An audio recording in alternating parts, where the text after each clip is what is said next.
Welcome to the TheLanCave, where we're living as nerds. I'm Patrick, joined by Owen, and our mascot, Ivan. Oh, hello. This is a podcast too, so you actually have to talk. It was perfect timing. Totally didn't set that up. We're here, as we are every single week, giving you the gaming news, telling you what's up, telling you what's going on in game development, console, a lot of console news. But you know what? We try to keep you up to date, so you don't have to sift through all the stuff. And we try not to be too clickbaity. We'll give it to you straight. We'll tell you if something's a rumor. That's what we do here, and it's pretty good, I think. I think we also just have a good time. Yeah, that's what's most important. We're just the average Joes talking about games. Yep, we have been, and we do love them. Special show today. I'll just get this out of the way. 2-year anniversary for us doing the show. Oh, yeah. I didn't get you anything. I know, I didn't get you anything either. Like a COVID hug. Right, Yeah, through the exactly. camera. Yeah, there you go. That's what we do. So this was we did a rebrand. I had a previous show. If you are a longtime listener, previously This Week in Our Collective Heads, then rebranded. Owen joined actually just before the rebrand. I'll have to double check that, but the exact dates. But we got 2 years going on now, and it's pretty good stuff. Yeah, it's been a pleasure, I must say. Thank you. Same to you. And it's nice getting to hang out and talk video game news, and getting to play video games. Obviously, is just as good, if not better. I get to play some Squadrons. Have you checked it out yet? No, I want to. I haven't. How is it? I like it. I've learned that I'm not a talented pilot. I have fun. I'm not great at flying, as the footage here will show. This is my gameplay of the.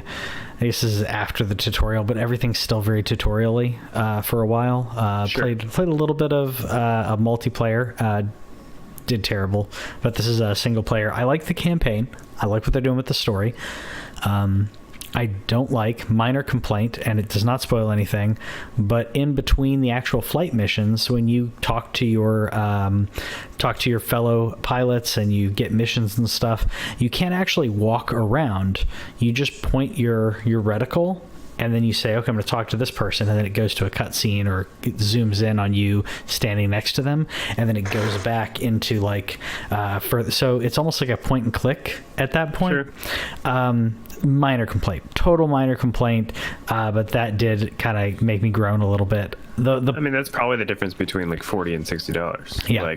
Is if they would have spent the time giving you that walking area that really is just to talk to people. Yeah. Like, that probably takes a whole additional thing. So if they focused on the flying aspect, I can see it. That's probably right. Like I said, the flying is good. I'm just not great at it.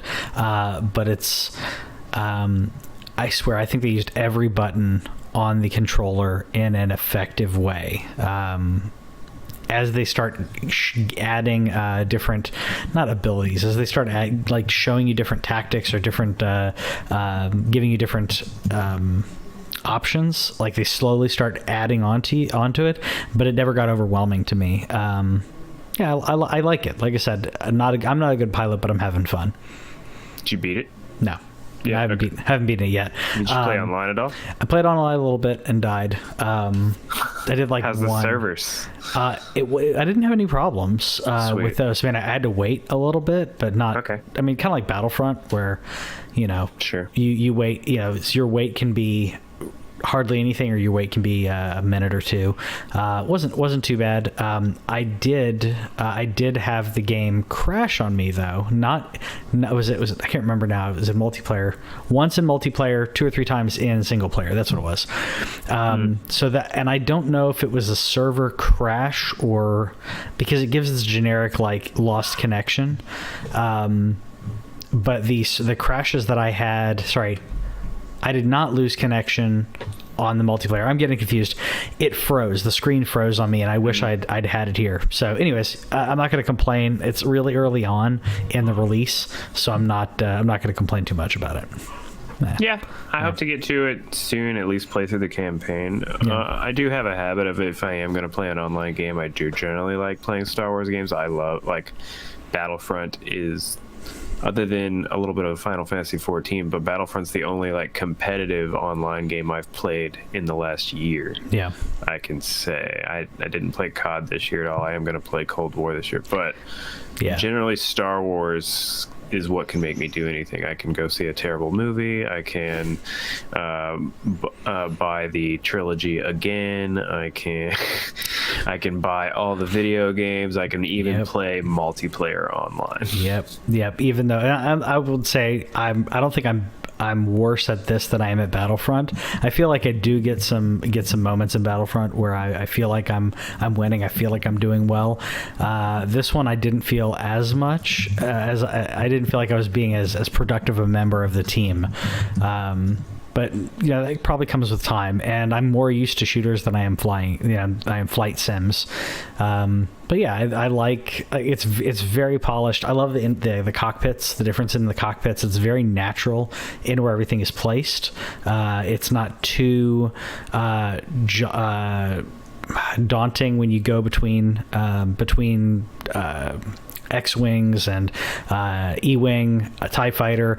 Your cockpit is similar enough that you still know what your ship integrity is. You still know if you're powering shields over lasers. So yeah, I like it.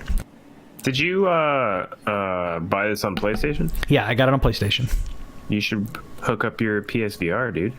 It has VR support. Yep, that's the next thing that I think I'm gonna have to check out, because I think it would add even more immersion to the game.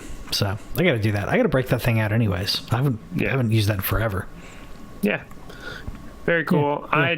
I haven't actually really played much of anything. I did show my kid, who's 1, I did let him play a little Untitled Goose Game. How was that? He kind of got it for a couple seconds. Mm-hmm. He wasn't really connecting the honking aspect, like hitting the honk button, but he did move the stick a little, and he saw the goose like move down the screen. That lasted all of a few minutes, and then he just watched me play, which is also perfectly fine with me. Like if we could sit and play some Super Mario or something, mm-hmm. like I'd be down. But I started with Goose Game because they're literally, there's no deaths. Literally, you just run around this place. Like I figured it was something simple enough to where he can at least get the concept of moving a little bit, and got to start somewhere, man. So kid's first video game, Untitled Goose Game. That's a good game. That's it. Not only is it a great game for that, I think it's very telling for the era that he was born into, where as much as Super Mario Brothers or Super Mario 3 or something like that would be cool to say that was their first game. Yeah, I think it's generational almost. That's going to be a lot of young kids' first games, and like you said, it's forgiving. Are you going to do the classic, like you're going to play something, you're going to give him a controller so he thinks that he's playing while you're playing? I'm sure you do that in the future. That's bound to happen. I'm sure. The problem is that literally, like, it's not the same anymore where you can, like, unless I was to buy a wired controller, because they're all wireless, they all have rechargeable batteries, and so he can turn the controller on and then hit the home button. And so he's proven the same thing. He likes to take the remote. He likes to press buttons on like the remote for the TV. He figured out where the power button is for my 4K. It has the power button on the back. He'll go back there and he just hits it, and he understands that it turns it off. He loves. That's hilarious. Turning off the TV. That's hilarious. Like, because he can, not only is it an accomplishment, but he also gets attention. So. Yeah, that's hilarious. I was gonna say not the Xbox Series X, but the Xbox One, not Xbox One X, but Xbox One.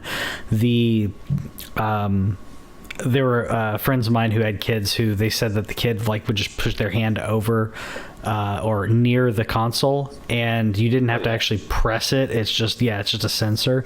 So you had kids turning off Xboxes like crazy with that. Yeah, the Xbox One's in another room. I was considering just leaving it there, but unplugging it so that he can't turn it on. So, give him access to just go mess with it. But, anyways. we did get some pretty good gaming news this week. First up, I was really surprised by this, but we got some information today about how far they are in the development of Final Fantasy 16. Which is a lot further than I expected. There was the constant jokes about, oh, this game's coming out in 2026 and all that, but essentially the basic development and scenario production is complete. Meaning that it doesn't mean the game is like almost ready, but that means if they have the basic development and scenario production, that means we're talking about polish, we're talking about textures, where there may be some levels that aren't completely finished and they're finishing up a bit, but that's a lot further than I expected. I fully expected this to have been, not that it wouldn't show up in the game, but a lot of conceptual stuff of like, yeah, we're gonna have this character, we're gonna have this, and then it would look very different when we actually got it. Yeah, they said that they're working on large scale resources, so I imagine like there's a lot of summons and stuff like that. There's also they're working on boss battles, so this is awesome. Like, this could come out by the end of like next year. That would be so dope. That'd be amazing. And the fact that they mentioned that most of the staff is working remotely, that's just proving out how if you get a bunch of grown adults who are mature, who are passionate about their work, they'll pull it off remotely as well as in person. Which I think this is a big game changer for this year. Is going to change our generation, or change, the next generation of working, not just gaming, but working, just everything. I'm crazy excited about this, and I'm even more excited that it may be closer than we thought. I got my bet that this comes out before Elder Scrolls 6. 100%. Yeah. Comes out before Starfield too. Ooh, okay, that's bold. I expect Starfield to drop next year. I expect it to drop next year, and it to be a Bethesda like, hey, we got Starfield. Here's a trailer, and it comes out in 2 months, or comes out next month. You're not getting Starfield till 2022. Oh, is that your guess? Yeah. All right, we'll see. We'll see what happens. 2022 would put it after our prediction. I should say we're just predicting here. I think 16 comes out September of 2021. Nice. I can see it around just in that. time for my birthday. I'm not going to argue with that. That sounds like about where it should be. And man, how cool would that be? And I think that also allows more people to get into the PS5 ecosystem at that point, because this will be on PS5, it will not be on Xbox Series X. I think it's enough time for people to start gathering up their consoles, and then boom, possible system seller at that point if people aren't 100%. Already buying them. Yeah. But yeah, this next generation is coming up on a lot of different things. We'll talk, by the way, if you listen to the podcast version, we'll talk about that more later on in the show. But one of the things that people are now have their hands on the Xbox, and we're seeing a lot of people talk about backwards compatibility of current games because they can't play the next gen games, and it's looking great, man. Faster load times, better frame rate, and these aren't even games that are optimized. The games just run better, they load quicker, the lighting looks better. Frame rate was the big one. I was watching people playing No Man's Sky and Red Dead Redemption. And No Man's Sky kept dropping frames like they did side by side, and it's crazy to me how they had a Xbox One X and a Series X, and you have the most powerful current gen console not necessarily struggling, but once you see them side by side, it's insane how smooth the Series X is in this, and it's a next leap. It's a big leap in regards to backwards compatibility, in my opinion. Yeah. And I mean, the fact of the matter is also like the Xbox also has levels of backwards compatibility. You can get games all the way back to the original Xbox. Yeah. And that doesn't mean they're gonna like make everything run better on Series X, but the option's still there. But the fact of the matter is like if they see a value, there could be a call to pick more and more titles that they at least give a little bit of love to. They may not have to give it the full optimized for Series X.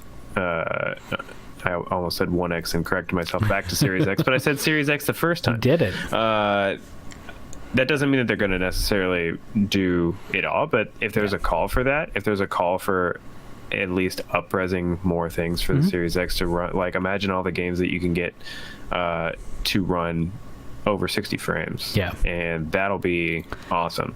And that'd be amazing for a lot of games. Obviously you have some that you can't continue to polish something without completely doing a remake or remaster, but current gen games, we're gonna see a good leap. It's the previous gen. I get the generations confused. 7th gen is Xbox 360, PS3, I think those are the ones that I would like to see just a little bit of love on, because I think they could go far with not that much with those. When you're talking about OG Xbox, those are a little rough. I was playing Knights of the Old Republic on it. It's a little rough. It's not bad, but those are ones that at that point, honestly, in my opinion, you might as well just do a full remaster on some of those games if you're really interested, and hopefully we get something. On that. You accidentally said 1X instead of Series X, which that's the one thing that you and I have been talking about for a while, is their naming conventions are crazy confusing. I'd say for the casual, I was going to segue into Xbox's marketing boss, Aaron Greenberg, saying the pricing is complex and that they have a problem with that. I think they have a problem with more than just the pricing of games. He was saying the pricing of games because some are 40, some are going to be 50, 60, 70, and he said that was going to be hard. That was going to be a hard hurdle. I don't disagree. But I think that what we've seen with this current generation is with things with the current generation, I think there are games that showed up for like $30 or $40, and people were more apt to grab them, and people were realizing the difference between a AAA experience and a AA experience or an indie experience, like we talked about with Squadrons. I don't know. How do you feel about this? Do you think it's a big struggle for them from a marketing standpoint? I think it's awful. I think it's one of the worst things that they've done. I don't get it. Ever since they decided to go with 360, that's where like it really went wrong, because with the name of the consoles, because they didn't keep like a good naming convention going. So they went Xbox 360, Xbox One, Xbox One X, Xbox Series X, Xbox Series S. And it just doesn't, like, whenever you talk about the Nintendo, you have clearly defined things. You had the 64 because it was a 64-bit, but then you had the GameCube, you had the Wii, you had the Wii U. There was it was clear. Like the Wii and the Wii U had a little bit of problem, and now you have the Switch, and then you had the Game Boy and that whole line of things all the way going through the DS. I just don't think that they gave it enough difference. And then I'm glad that they dropped the Xbox One. Like I think they could have easily just gone to Xbox Squared or something like that. But even then, I would know the difference between Squared and One. Like it's all about the fact that it's different enough. I think that it's going to be a problem on holiday seasons. I think that's where you're going to see the issues come up. I think that a kid or a teenager who's like saved up his own money and can get his own console, he's going to know the difference. But when mom's in there at 5 a.m. at Walmart on Black Friday and she sees that Series S on sale or whatever, at least for the foreseeable future, since they're supporting these consoles, they're going to continue making the S. At least they're getting rid of a bunch of them, but I think still having the Xbox One S there is still going to ultimately be confusing. Whereas the difference between PS4 and PS5 is it's a number difference. It's a number difference. I want the PS5, Mom. Yep. The number 5 right here. That's what I want. It's so easy to remember. And I think the other bit, we talk about going into stores and buying them, but then you've also got, third parties on eBay, Facebook Marketplace, wherever. Like I pop in there every now and then to see if there's anything going on with it when it comes to gaming. Some people are selling new games for really, really decent prices. And I can't tell you how many times I see an Xbox 360 marked as an Xbox. Like, well, what kind? Or Xbox, and it's a Xbox One, not an Xbox One X, and so the naming conventions are confusing, and then you have to look through and figure out, okay, which version of it am I actually looking at here?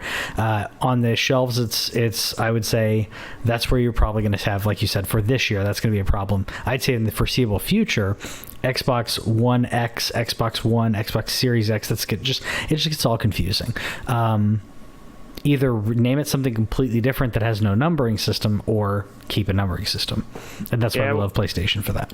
I think that there's a lot of confusing things going on, but that's the most confusing thing that Xbox did. From every other perspective, they've given smart names to things like smart delivery, where it's very clear that this Xbox One game is going to be upped to Xbox Series X levels. It has, if you see smart delivery on there, that means that they've enhanced it, right? Yeah. It's not just that it's backwards compatible, but it's been enhanced for. Correct. Okay, so they're not doing it supposedly so far, at least they're not doing it at a cost either, at least on their games.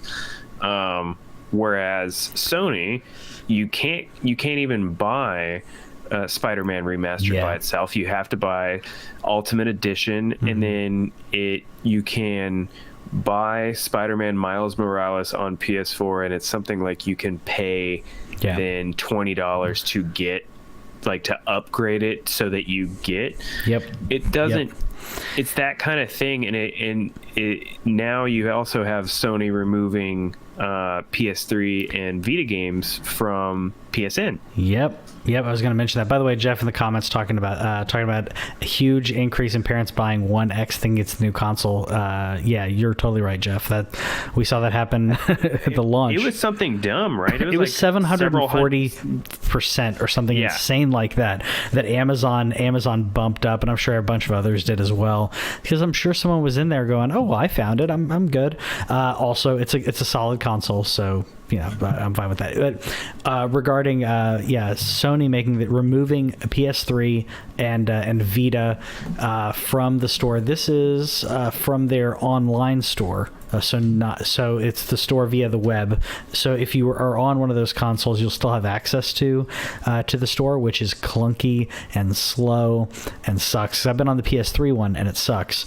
Vita one is also very slow. Yeah. So I almost always have used the browser-based version. I don't know if it's going to be removed from the app yet, but it's so much easier on the web to click through, throw stuff on your cart, and you can also just download, submit the download from there. So back when we did commute to work, or you haven't commuted to work in quite a while, but I would hit download while I'm out and about, and then get home and it's either downloaded or almost downloaded. So PS3, PS Vita, and PSP being removed. Sad, but I'm not surprised. I've been touting it. I feel like I'm the guy who holds the sign "The end is near" because I keep talking about them like removing things from digital stores. But yeah, now it's no longer accessible on your browser. It will soon not be accessible. I'll be honest, I don't get it. I get that they want you to buy the PS5 and even still PS4 games, but I don't see what benefit removing them and still keeping the store active goes. The only thing that this leads me to wonder is, are we closing in on the Vita store being closed? Are we closing in on the PS3 store being closed? And if they're going to go that route, I don't like it. I already think Nintendo made a mistake when they shut off the Wii store, because the Virtual Console is so good. But they literally, like, how much money could it possibly be taking them to run that extra plug-in for those stores? So I'm just wondering, are they going to get rid of the Vita store? And it makes me think, do I need to start downloading Vita games? Do you need to get a bigger hard drive in your PS3 and start downloading PS3 games? That's kind of what I'm thinking. I've been worried about that. I've downloaded a bunch of them already. The hard drive's mostly full. It does support a external hard drive on the PS3, so I may do that. But it's something that for us gamers who actually purchase them, as opposed to like Game Pass, which Game Pass is great, but if you bought these things digitally and they lock you out, you will no longer have access to games that you may have bought, say, earlier this year. If you're not in the current gen of gaming, if you're playing the previous gen, I've got these consoles mounted, so I'll go back and play. I go back and play these. There are PS3 games that I absolutely love, and if I get locked out from the store and can't download them, it really sucks. I think I hope they don't completely lock it out. I almost feel like the fact that they're removing it just from the browser, that it has to do with how the PS3 store and PS4, like how they interact with each other. And at that point I say, invest the money, do the right thing like Xbox is doing. Invest the money and update that back end, so that way your new store works with it. Continue the love, because Xbox is still supporting Xbox 360 in a separate store, by the way. I don't know if you don't go onto Xbox, so you have the Xbox store, you can buy stuff for Xbox One and blah blah blah, and if you click a game that's Xbox 360, it launches a completely different storefront for Xbox 360. That's versus cool. So it's there, it's still intact, so you can buy, as long as they still have licensing and all that, you can still buy those Xbox 360 games. So do that, Sony. Do that.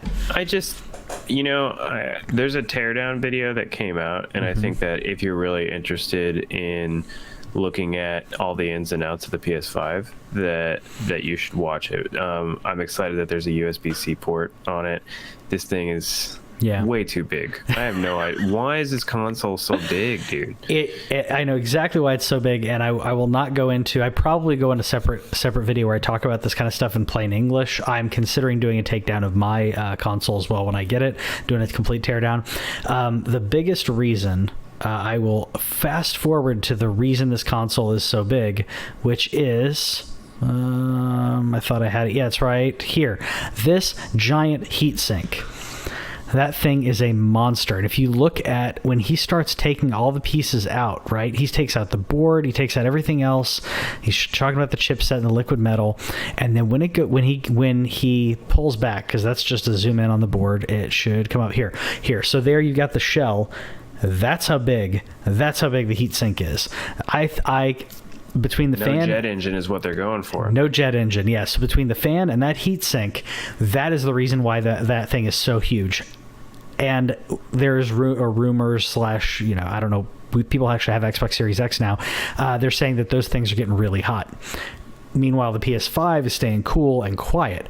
Giant fan, giant heatsink, and the fan stays quiet because it's so much larger that it doesn't have to spin as fast.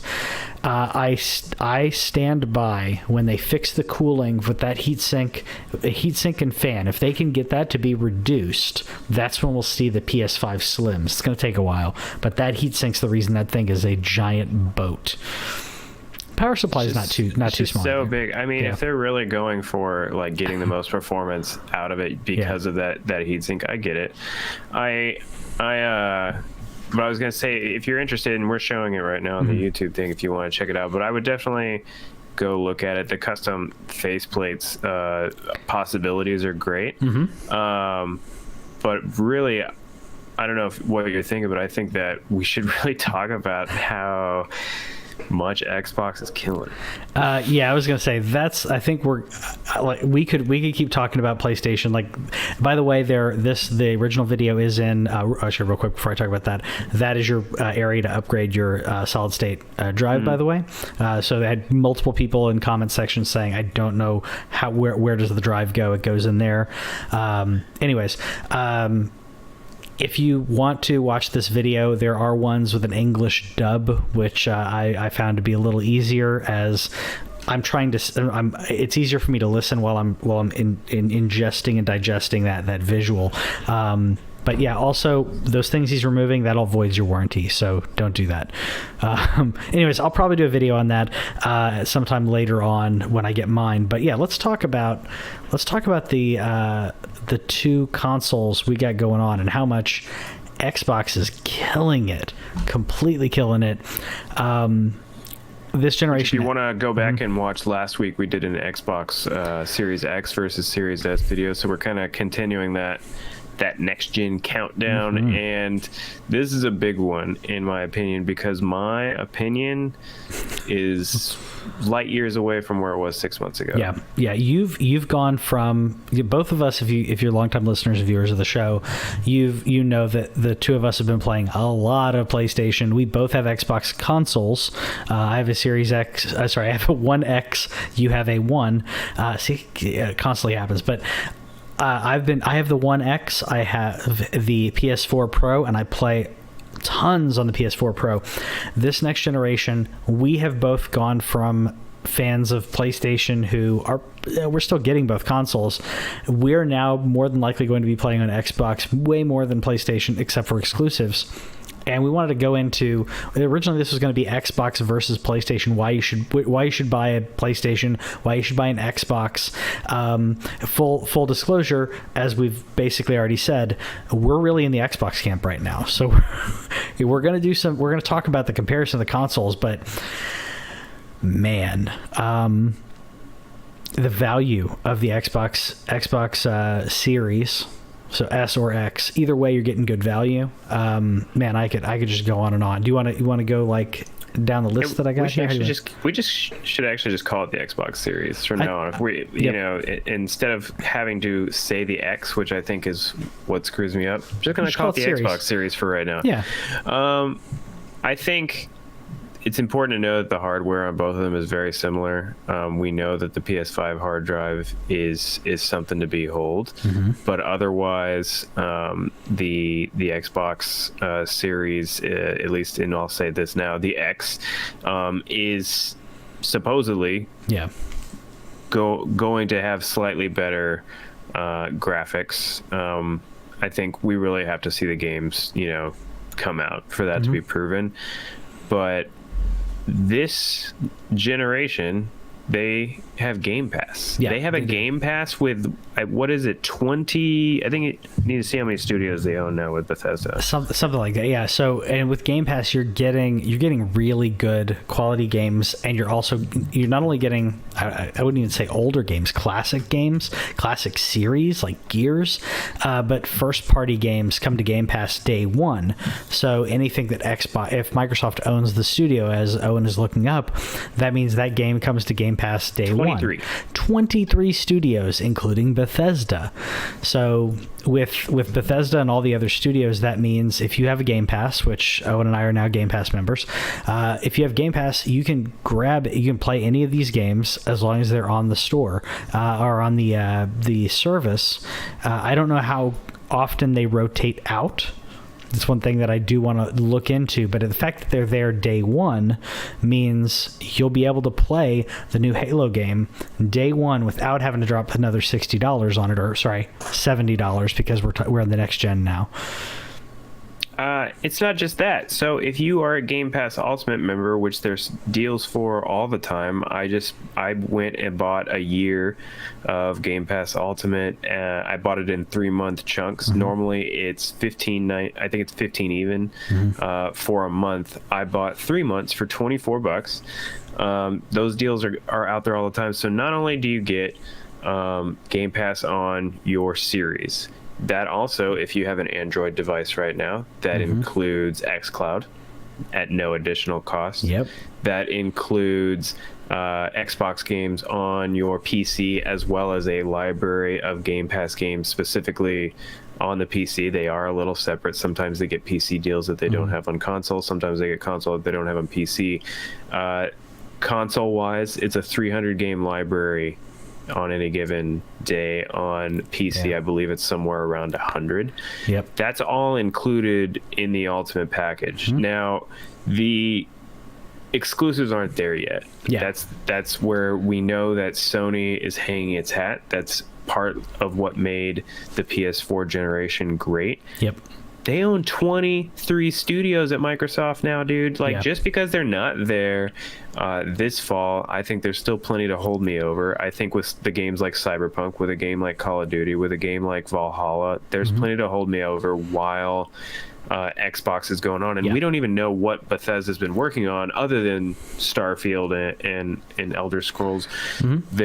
How much more Doom content can we expect? Another Wolfenstein in the works, maybe. That, you know, we don't even know everything that Bethesda was already doing. Now we have Obsidian, who can now make maybe Fallout games along with Bethesda. There's a chance for New Vegas too. I just think that while initially I think PS5 is super intriguing, I think the value of Game Pass and what Game Pass is going to be producing in the next 2 to 5 years, I think, is just so interesting. It's the combination of things that those studios and IPs that they own now is just endless. No, you're exactly right. I feel like this generation, I mentioned on another show, it feels like each generation they take turns on who's coming up on top. The Xbox 360 did better than the PS3. Sony learned its lessons. PS4 did better than the Xbox One. I feel like this is going to be Xbox's year. And you're right. For the first year and a half or 2 years, I'd say there aren't going to be quite as many just, drop, system sellers, if you will. Maybe within the first, maybe after the first year or late in the first 12 months. But I'm looking at the Xbox Series as almost like buying a new PC, where you can play your old PC games. You can play your old PC games, they look better, and you're future-proofing. So if you're getting it now, you're future-proofing for yourself. So there's your justification if you need to talk to a significant other, if you need to explain to your parents why you're buying a new game console but not buying a new game.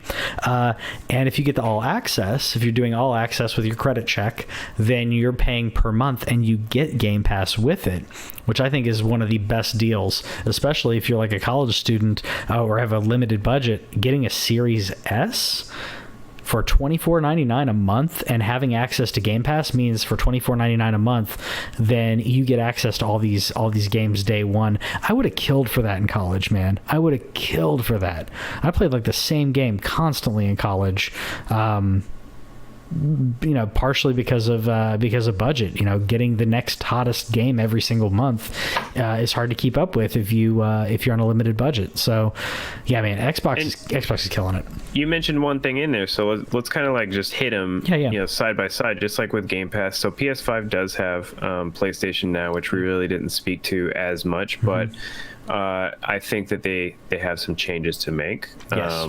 I think that they need to consider putting their games day and date on PS Now, to match what Game Pass is doing, because that's currently not something they do. You can't you can't play Last of Us 2 right now on PS Now. You can't play Ghost of Tsushima right now on PS Now. You can play, I think, God of War sometimes. You can play Ratchet and Clank, I think, sometimes. I don't understand. They own the service. Just put your games on there. They only put them up there for like a couple months, and you can go up there and they're like, hey, this is on for like until this, and if you do the math, you're like, oh, that's 3 months. So either I play it now or I try to remember to play it within the next 3 months. That's confusing. I think that PlayStation has a waste. I think PlayStation can steal the ideas from Game Pass, and we can have two very good competitors on different consoles. Having that content available day one, I think, would be great. And To lead it into the next series of points about backwards compatibility, PS Now does have that. That's their answer to backwards compatibility past the PS4. There is PS3 games available. I think that they need to make PS Classics available. I think that they should consider PSP and PS Vita as a part of, imagine just playing an on-screen version of that. Great. I understand that that's more of a dream, but they should definitely put PS Classics on PS Now, because on Series you can go back all 4 generations. You can go back to the Xbox. You can't play every single Xbox game. You can play the Bard's Tale Xbox game on your Series. How cool is that? You can play. You know what? Actually, I got to double check. Morrowind is on the original Xbox, and I'm assuming that's available. That's backwards compatible. I may double check that. But yeah, there's so many games you can play. 4 generations of backwards compatibility. There are some gaps in here, which I've ranted about. There are certain hidden gems, if you will, that I absolutely love. That's the reason I have my PS3 and other consoles. There are certain gems that didn't get carried over, but I'd say 98-99% of each generation got carried over. Xbox 360 to Xbox One, definitely. I'd say 98%, 99% of the games. So let's see right now. We have 568 360 games. Now, the OG Xbox dropped significantly. There's 39 OG Xbox games available, but 568 360 games, you're going to have the entire Xbox One library on Series on top of Series, whereas the PS5 just has 99% of PS4 games. It does not have PS3, does not have PS2, does not have PS1. I'm disappointed in that. Yeah, I'm really disappointed in that as a PlayStation fan. I'm really disappointed in that. In that there are amazing games that could come over and that should come over. I think that now we're in especially with the beasts of consoles that these are, that it doesn't even have a PlayStation 3 emulator. If you put in a PS3 game, that it can't play an emulation of the game. That sucks. That really sucks. It's a beast enough of a console. I would think that that they would be able to figure that out. Xbox is sure as heck figured it out. So. Yeah, and history has shown that's not a system seller. That's not something that moves consoles, and that's why Sony doesn't care about it. But for me, I'm getting, I'm not old, but I'm getting older, and I don't have as much space to put out every single one of my consoles. I like the idea that I'm a much longer term PlayStation gamer, but I would like the idea that my PlayStation library is just going to go with me through the next 10, 15, 20 years. And if I start investing in X games now, and Xbox games now, then I could go back. There's a list right now. You can go to the website and you can see exactly which games are backwards compatible. If I came across discs at garage sales or whatever, or at the thrift shop, or there's a chance that I could build that collection and I can safely sell my Xbox One.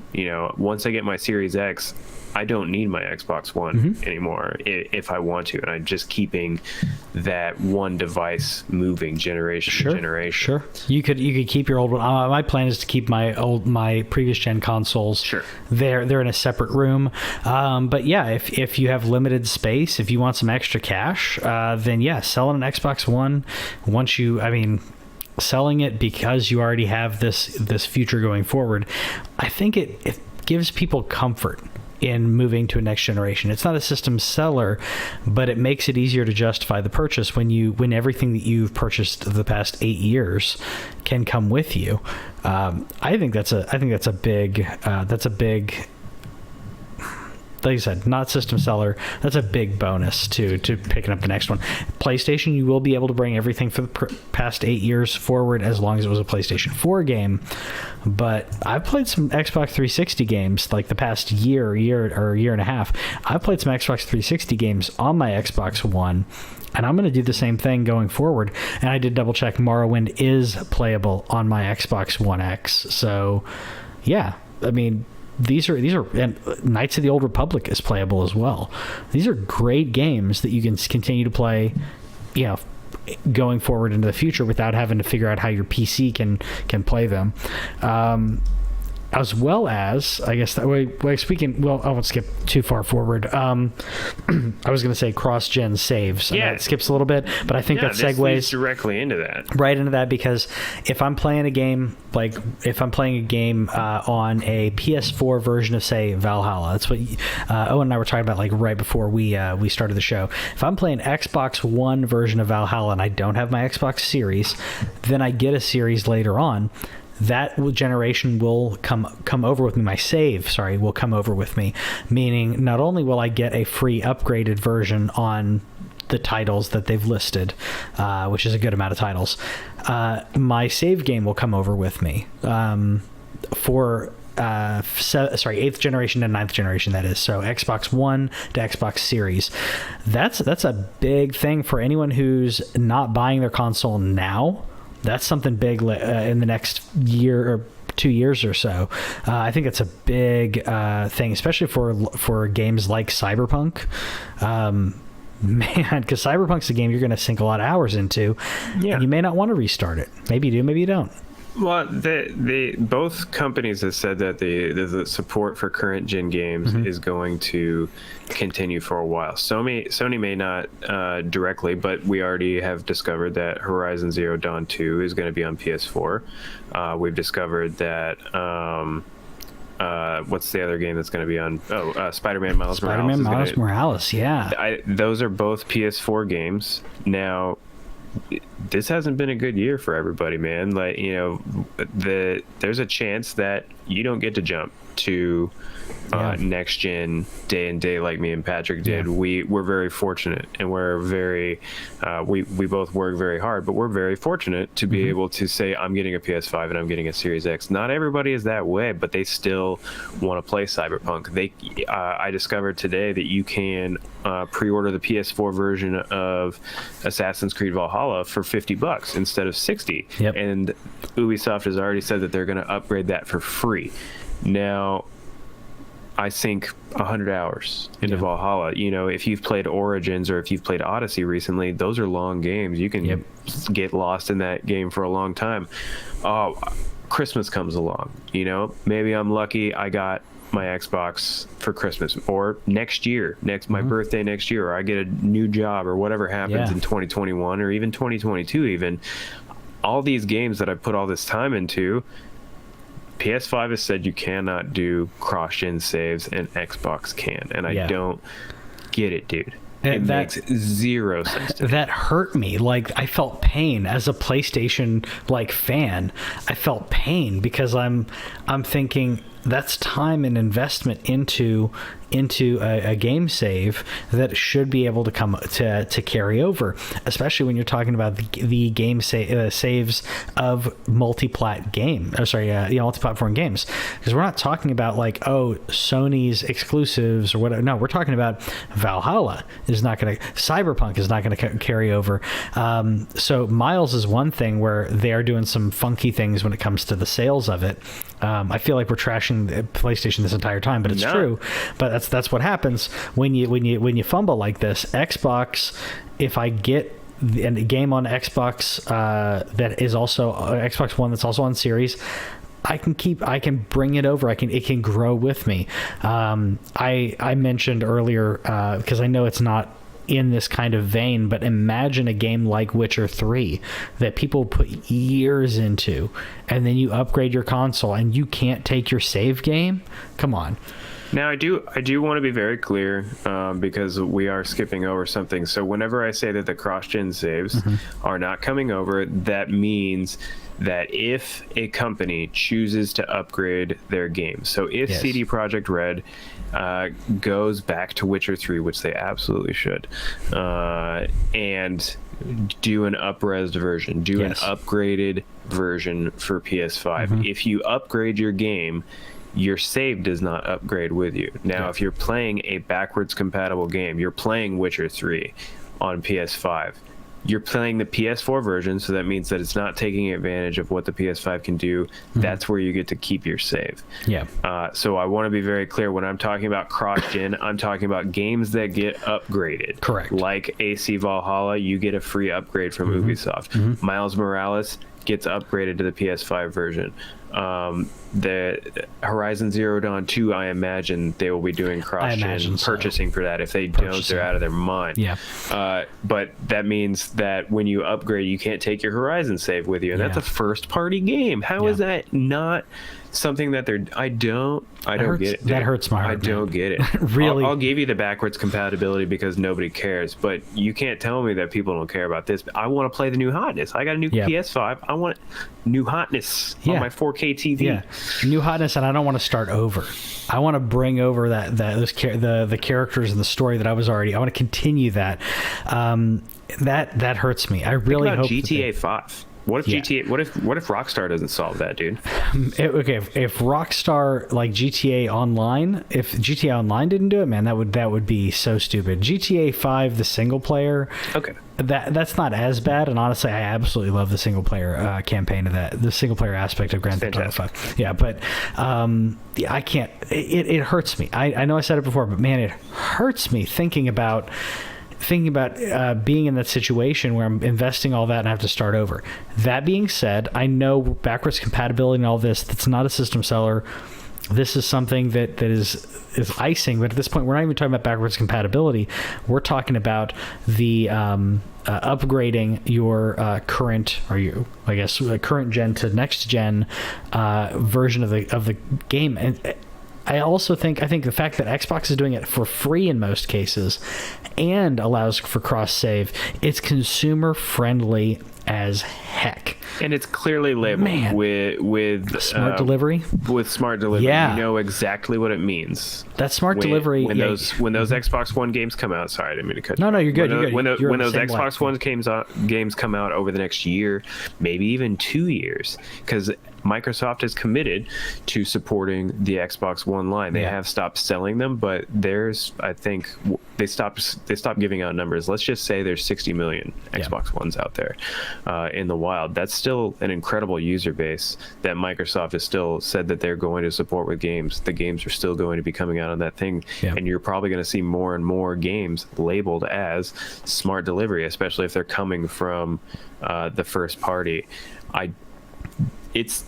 There was one game that I read about today, and that I've forgotten the title on, but it's a cross-platform game.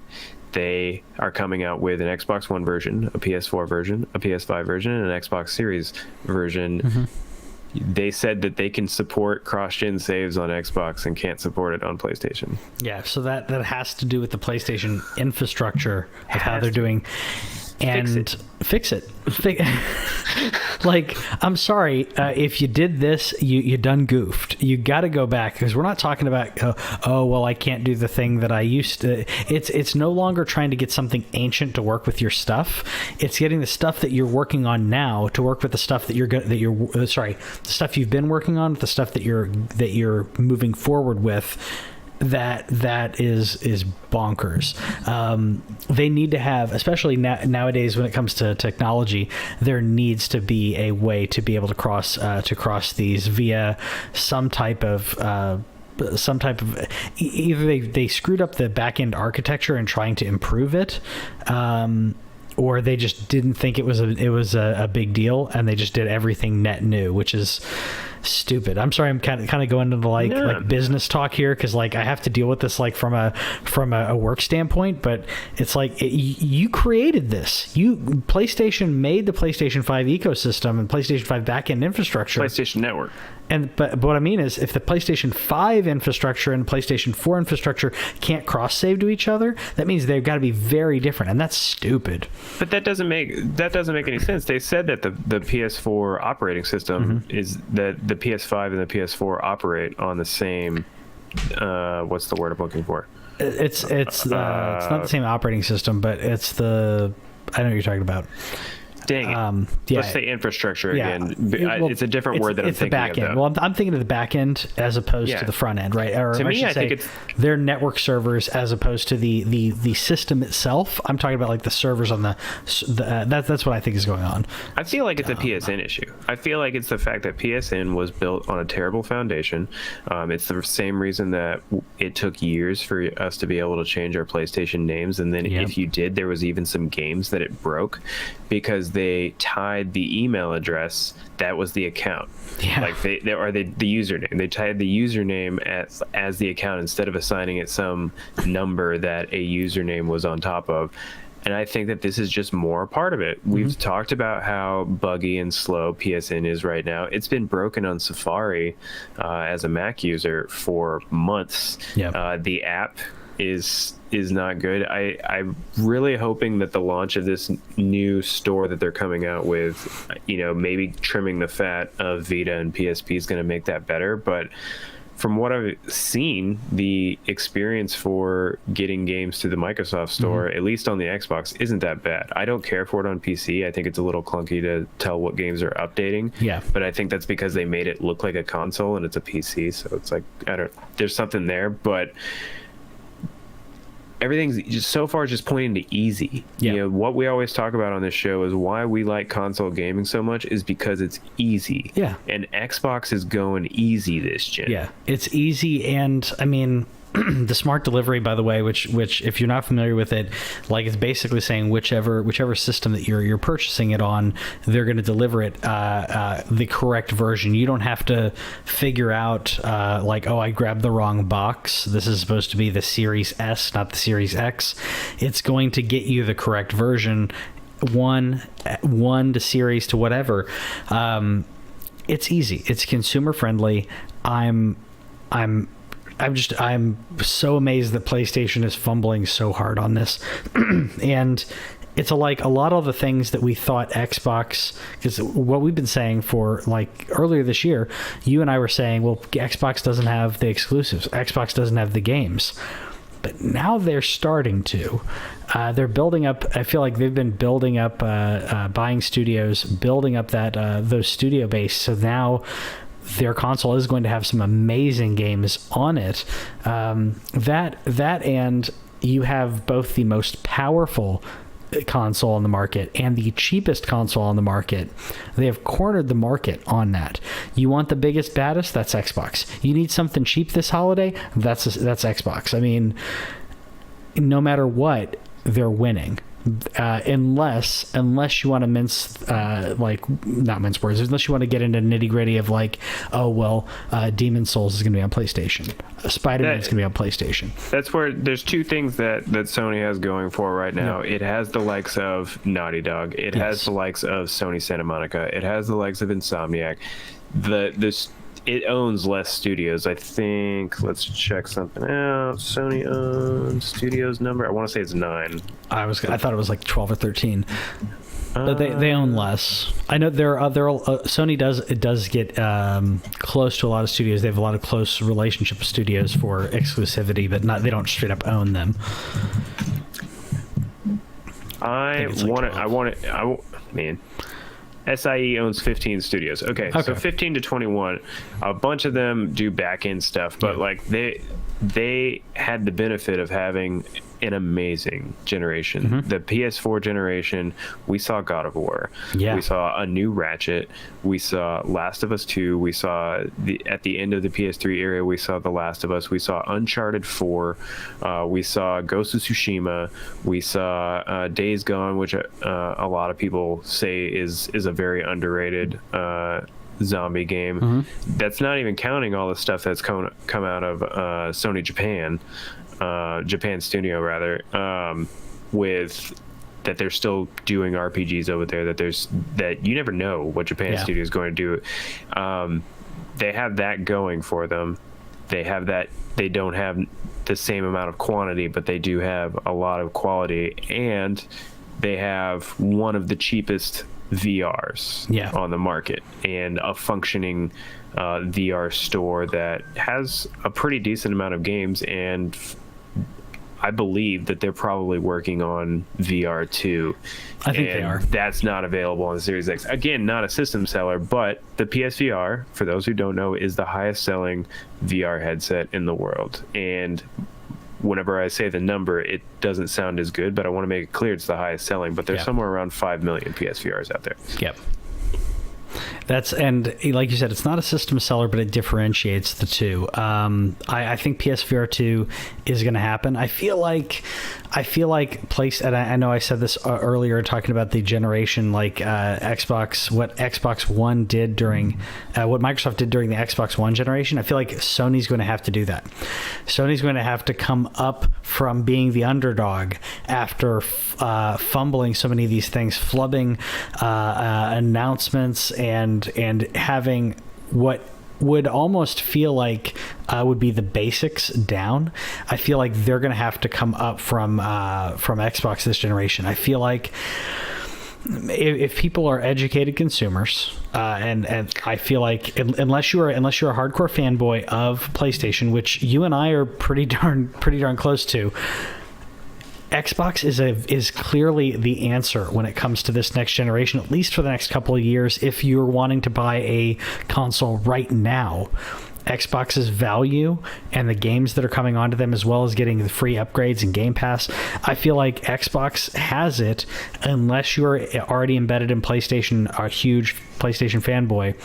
Xbox has got so much over them right now.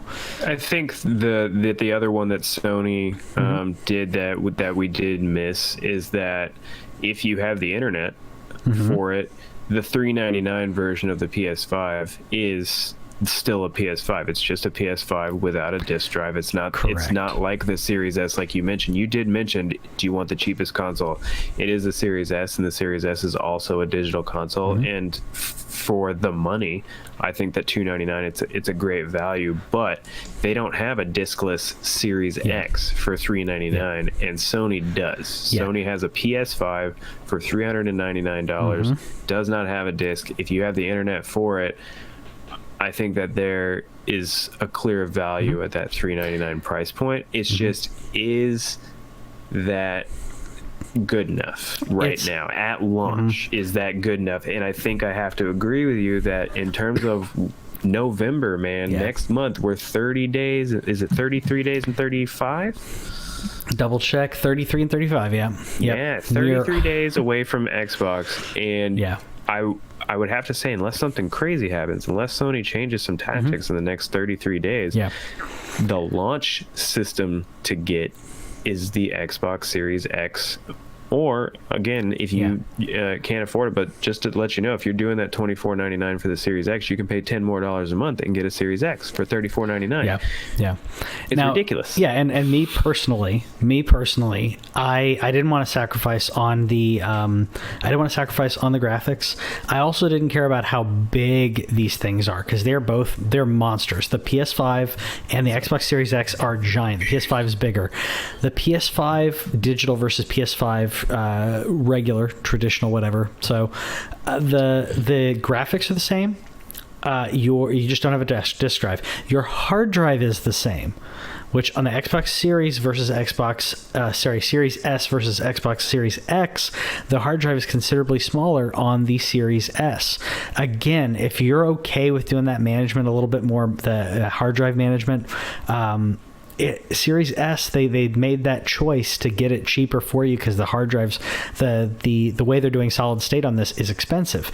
Man, I agree with you. Xbox has it this generation, at least for launch, but PlayStation has some amazing stuff coming out as well. It's just like, if you're gonna choose one, that's the one that I would choose. If you're not married to a system right now, if you're not married to a specific intellectual property right now. And I want to be completely clear. I have my PS5 pre-ordered. Same. I'm super excited about it. I bought the PS5 headset. I'm asking for a second controller for Christmas. Nice. I am going to probably end up with that dumb charging station, even though I could probably get a third-party one for cheaper. I want to make it extremely clear that I am so excited about my PlayStation 5. I am so excited about Miles Morales. This is literally this is me trying to be as objective as I can canon, saying Same.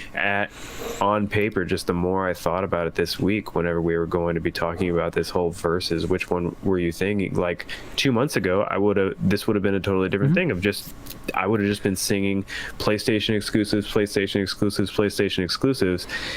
But then Xbox just did everything else. They did everything else right so far, aside from naming their console except for the name. Confusing. Except for the name, and they like we said, they're not going to have the exclusives that are system sellers, if you will, at the beginning. If you already have an Xbox One, maybe wait a little bit to get your Xbox Series because again, you're going to get smart delivery, so you get to bring your games with you. To me, that was like the craziest thing to me, thinking people were arguing, saying, well, why buy the next generation system? Well, you don't have to. You can, but you don't have to. It's like Xbox is being the most consumer friendly, which is so crazy. Microsoft being consumer friendly sounds weird to me, but that's what they're doing. And I'm hyped about my PlayStation. I'm getting the 3D Pulse headset as well because it looks so pretty. Plus, I love I like scary games. I like immersion. I have surround sound, but maybe it's late at night. Maybe I'm playing when the wife's taking a nap. Whatever it is, put on those headphones. Enjoy. I mentioned that to her, and she was like, "I'm going to use the headphones too." And immediately I'm like, yes, you will. You can play in the other room while I'm doing the show. And I don't have to worry about like hearing the explosions. Dude, I'm excited about both consoles. Very excited. Say for the PS4 owner out there, say again, maybe you're not sure if you should move on yet. Again, both the PS4 and the Xbox One are going to be supported for the next couple of years. Yes. There's 110 million PS4s out there. Even if Sony was to stop making anything, which they've already said, you're getting Horizon Zero Dawn 2, that's probably coming next year. That's still a PS4 game that you can play. I honestly, I think if you're not hard up to get up to that current gen, if you're not that kind of person, if you're one of those adults who maybe you just casually game from here and there, you can probably wait until Sony makes some better business decisions, if they will, and wait for that Final Fantasy 16, wait for that exclusive that grabs you before you buy even the PS5. And again, these are things that I never thought that I would say. Like, this is so weird that I'm saying wait for Final Fantasy 16 to come out in September of 2021 to buy your PS5, because why not? No, I'm the same way. I'm buying them because I'm looking at them as upgrades, because I have the money to do so, because I haven't been able to play a game since I put in the pre-order, dude. Yeah, really? Okay, yeah. I haven't been able to play a game since I played Untitled Goose Game on my Switch with my kid. I didn't realize it'd been that long. Like, I put in my pre-order for PS5, I put in my pre-order for Series X. Every time I turn those consoles on, I'm just sitting here. I'm like, can we load? Can we load? Someone was doing. I think it was Red Dead. They were doing Red Dead load on Xbox Series X and Xbox One X. You're laughing because you played Red Dead 2, and there was like Red Dead 2 loaded in 2 minutes and 37 seconds on the Xbox One X, and it was like 36 seconds on the Series X. I'm like, that's amazing. That is crazy amazing how much time it's going to save. Whitney, so before we did the show, we have a puppy, so one of us has to watch the puppy. We didn't want to we don't try to put him in his crate. We put him in his crate every now and then, but anyways, we took turns doing our showers, right? So she was like, all right, my turn to take a shower. It's like, tag, you're it. I got the puppy in the living room, and I turn on the Xbox One X.